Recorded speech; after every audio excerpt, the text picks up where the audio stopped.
E3 2021 has come and gone, and I've done a full wrap-up video of E3 for all the major publishers. We've seen what Nintendo has in store for the rest of the year, what Microsoft has in store, what Ubisoft has in store, but there are still two major players who haven't shown their hand about what games they have coming out. That is EA and Sony. Now, I'm not here to talk about EA, even if they ignored my DMs, but for real, EA, if you want to get in touch, just please reply to my DMs, please. We're here to talk about Sony and Sony's state of play, or the inevitable state of play that will be dropping imminently. I'm expecting this thing to drop at some point in the next couple of weeks, where they're going to reveal their entire lineup for the back half of 2021 and hopefully 2022 as well. There's a bunch of stuff that is still on the table for Sony and a bunch of developers where they haven't announced what games are coming. And in this video, I want to break down what that might look like and some of the things that we're going to be expecting to hear from Sony. Horizon release date, hint, hint. And hopefully you guys can give me some of the ideas you would like to see from Sony in the comment section down below.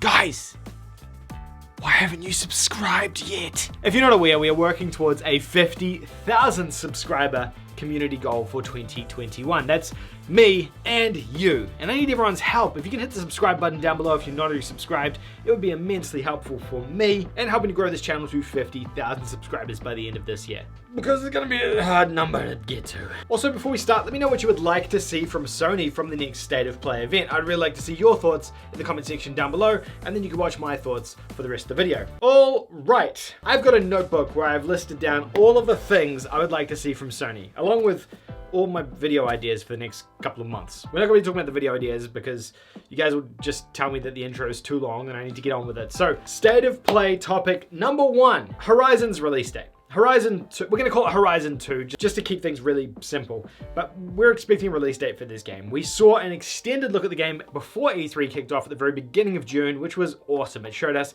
how good the game is looking, how it's running, and some story elements for what we're expecting to see in the new Horizon game, but we didn't get a release date, which was unusual. I expected to see something in here from Sony giving us a full, proper release date for the game, and they didn't bother doing that. My expectation is they're probably holding that either for a separate blog post at some point when the timing is right, or to include in their sort of E3 type State of Play content, which shows off all their new upcoming games. When do we think this thing is coming out though? And I spent a bit of time looking at the calendar on this one, and I think I got a pretty good indication. Realistically, at this point, it's not coming out in July or August, and games generally don't tend to come out in July or August, so I'm gonna put it somewhere in September or October. November and December is normally allocated to the big Assassin's Creed, Call of Duty style games as well as Black Friday, and then December becomes more gifting and sales. So I'm thinking it's gonna be sometime in September, October. My best estimate of this one though is probably going to be October 22nd, somewhere around that time frame. I'm thinking late October, and that would kind of fit in with what Sony have done in previous years launching titles as well, and it would come out just before the 1-year anniversary of the PlayStation 5. I think it all makes sense. That's my random wild prediction, just looking on dates and times, as well as my time working at Sony and releasing many AAA games. Yeah, but this isn't a leak or anything like that. It's purely just a prediction on my part. I have no insider knowledge or anything like that. Just want to cut in here really quickly and say, if you're enjoying this video, don't forget to leave a like. It would absolutely help me out with the YouTube algorithm. And if you're not subscribed, hit the subscribe button as well. All right, number 2. I think, given we only really know about Horizon, God of War, and Gran Turismo for the PlayStation 5, and the latter 2 of those have been delayed out of this year, I'm wondering whether or not Insomniac has something else in the works with Ratchet. Maybe we have some additional Ratchet DLC, some more content coming for Ratchet, maybe a separate expansion for Ratchet. I've just finished playing through the new Ratchet & Clank game, and it is absolutely sublime. It is a fantastic game on the PlayStation 5. Is it the console's killer app? Is this something you need to go out and buy a PS5 for? No, I don't think so. I think it's a great game if you own a PlayStation 5, but if you don't own one yet, I think it's okay. I think you can wait a little bit longer, and the game is still going to be there, and it's going to be cheaper. But look, it's a great fun little mascot platformer. The game itself, though, I think was pretty short. It was only about 10 or 12 hours to earn the Platinum Trophy, meaning the entire experience only ended up being sort of 8 to 10 hours long. And I think there's more to that. I feel like there's going to be an expansion piece of content for Ratchet. I know that sounds kind of weird, given it's a Ratchet & Clank game. Why would they have an expansion for that? But given they don't have any other games on the PlayStation 5, I think something like that could be coming. So an expansion or a standalone expansion for Ratchet & Clank is my second prediction for State of Play E3 edition Sony 2020. I don't know, what the hell are we calling this thing? Prediction number 3, and this is kind of based on some leaks that happened recently about Ghost of Tsushima, but a standalone Ghost of Tsushima game coming to the PlayStation 5 as well. They called it something different, with Ghost of something, but we'll call it Ghost of Tsushima expansion. Let's just call it that for argument's sake, because it's not a full new Ghost game, but it is a standalone experience, and that's what I think it's going to be. I think it's going to be more single-player content for Ghosts of Tsushima, probably bundled with the original game on PlayStation 5 as like a PlayStation 5 standalone edition or edition, similar to what we saw with Spider-Man on PS5. Not a patch like God of War got, which enhances the game, but actually a PS5 version of Ghosts of Tsushima. I think it's a new enough game on the PS4 and a game that ended the PS4's life cycle that it would make sense. They'll probably give us a free upgrade if we already own the game digitally like a lot of us do, but I think there's going to be like a standalone 10-hour, 12-hour expansion story for that game as well, which will come out at the end of this year as well, based on how well Sucker Punch have done supporting that game and how quickly they got their multiplayer update out. They've had an entire year to be toiling away, and they probably were working on this way before it launched anyway, on the expansion. And I feel like it would definitely fill a gap for Sony at the end of this year or the very beginning of 2022, maybe in that March window, given they don't have God of War and Gran Turismo as those kingpin games anymore. And we all know they need something in that window. They need some games to fill that gap. And you know, this game might even be available on the PlayStation 4 as well. It might not just be a PS5 game, it might be a PS4/PS5 game on both platforms. We don't know just yet, but I think there is going to be a standalone Ghost of Tsushima pack.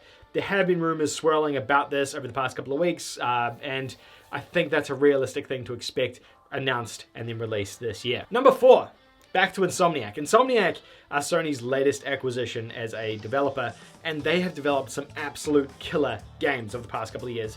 Ratchet & Clank on the PS5, knockout. Ratchet & Clank on the PS4, knockout.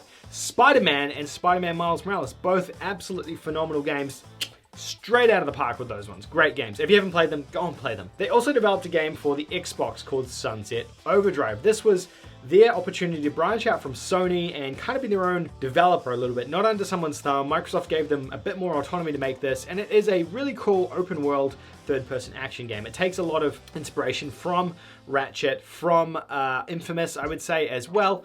And it's a neat little experience. And over the last couple of weeks, there's been swirlings that Sony may have acquired that license back from Microsoft. My guess is they probably have a Sunset Overdrive 2 in the works planned for PlayStation consoles, given it's now a PlayStation exclusive studio. And that's probably in the works for the next sort of 12 or 18 months, I would say. That's my expectation on that. Probably a more enhanced version of this zombie-fueled, fun environment to jump around, play around, shoot around in. And Sunset Overdrive is great, but I think that's going to also bring a remastered version of Sunset Overdrive to the PlayStation console as well. If PlayStation have acquired the rights to that IP from Microsoft, then there's a very good chance that we'll be getting that original game probably enhanced and remastered for the PlayStation 5 and the PlayStation 4 as well, which would be a great get for Sony because it is one of the best games that came out on the Xbox One ecosystem through that entire generation. So I think that is coming. I'm expecting that to be coming at some, but my expectation is you're going to see a sequel to this game as well as the original game on the PlayStation ecosystem pretty soon.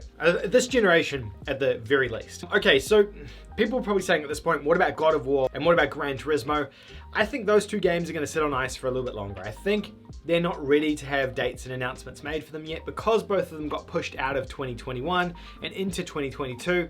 I think Sony will hold on to those a bit longer. They don't necessarily need them if they have games like Horizon and a Ghost of Tsushima thing coming out. So I think we probably won't see anything from those until next year when they're ready to speak more about them and probably give dates for them, or at least show us a little bit more definitive information about them. But there is some other stuff that we could expect from Sony, and that is their third-party content. Now, any of the third parties who have had games not announced yet, or we've been waiting for things to be announced from them, could be included in here as well.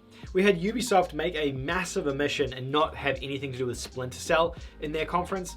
Maybe we see something from Splinter Cell in a PlayStation conference. I think that's a very unlikely prediction, but it is definitely a possibility. The big one and the most glaring one is Call of Duty. We didn't see Call of Duty at E3. It wasn't part of Microsoft's conference, and they haven't done their traditional June reveal like they normally do. They normally reveal late May, early June every single game, and then they show more gameplay during E3. They didn't do that this year. It makes me think maybe Call of Duty is planning on doing their reveal as part of Sony's State of Play conference, and we'll see the brand new Call of Duty game. This year's been a weird one because we actually haven't had a bunch of leaks for Call of Duty either, and normally we would see something by now from Call of Duty. Normally a trailer, a teaser, a logo, or something, so we don't know what this is going to be, if it's going to have anything to do with Modern Warfare, if it's going to have anything to do with Black Ops, or a completely separate spin-off Call of Duty franchise that we haven't even heard of yet, but we just don't know at this stage. So COD is the other big one up in the air that I think will be included in this and probably featured as part of Sony's conference. But there you go, that is 5, maybe 6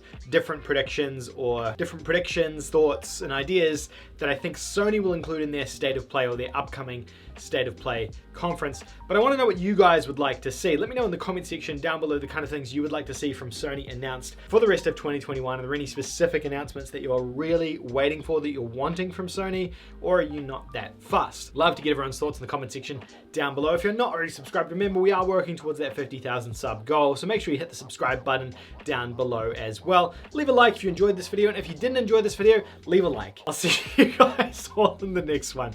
Bye for now. Patrons, thank you so very much for each and every one of your generosity this month. You'll be seeing your names coming up here on the right hand side if you're a Patreon or a channel member on the YouTube channel this month. If you want to support me, if you do decide you want to support me further and help keep this channel's lights on, link in the description down below to become a Patreon, or you can click on the join button down below next to the subscribe button to become a channel member. Thanks, you guys, you're all legends.